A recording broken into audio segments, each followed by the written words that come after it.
It's often been said that when LBJ lost Walter Cronkite on the Vietnam War, he had lost America. Well, now Donald Trump has lost Tom Brokaw.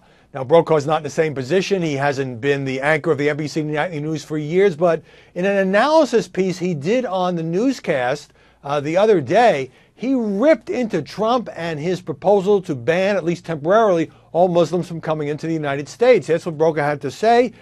Trump's statement, even in this season of extremes, is a dangerous proposal that overrides history, the law, and the foundation of America itself. And he went on to say that defeating ISIS will be a long, hard, and expensive proposition, perhaps even more so now that ISIS is likely to use Donald Trump's statements as a recruiting tool. And Brokaw also compared Trump, and the same thing in a New York Times news story the other day, to a long list of demagogues, including Joe McCarthy. Now, at this point in his career, Tom Brokaw can say what he wants, but what is really striking right now is the way that journalists who have spent their careers trying at least to be straightforward. We're not talking here about the columnists, and the commentators, and the pontificators, and the bloviators, but people who see themselves as reporters and anchors are now feeling a need, almost a mission, to try to take down Donald Trump. Now, I understand with much of the Republican Party denouncing Trump over his proposal, seeing it as a religious test, seeing it as something that does perhaps help those who want to destroy this country, that emotions are running very high.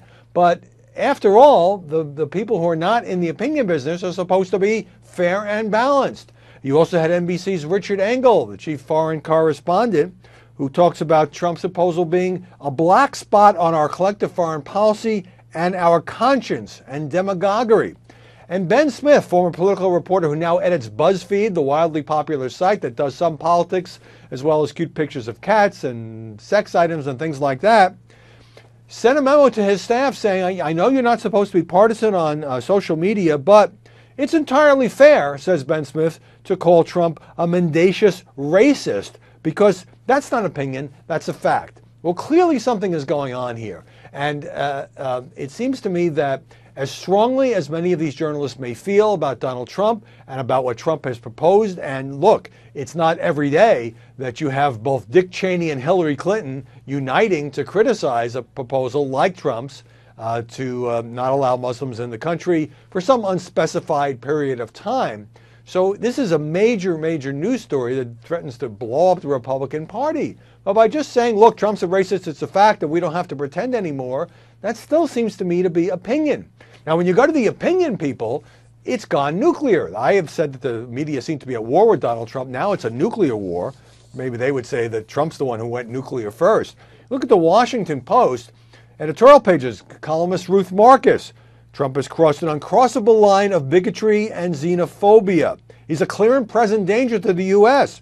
Columnist Dana Milbank comparing Trump to Mussolini. From the right, Kathleen Parker, also on the Washington Post op-ed page. He's the most dangerous person to emerge on the U.S. political scene in decades, and in the Post editorial itself, saying he is spewing hatred, bigotry, and rage, and calling on other Republicans to denounce him. Well, the opinion people can say what they want. But here's the danger. However strongly journalists may feel about Trump and his proposals, if we become partisans, and by the way, as I've said all along, this helps Trump when the media establishment beats up on him. It energizes his supporters who think that the establishment is out to get him. But the danger here is that we become collateral damage because people feel like we are so invested in taking out this candidate, who happens to be the Republican frontrunner for the presidential nomination, that their trust in us goes down even further.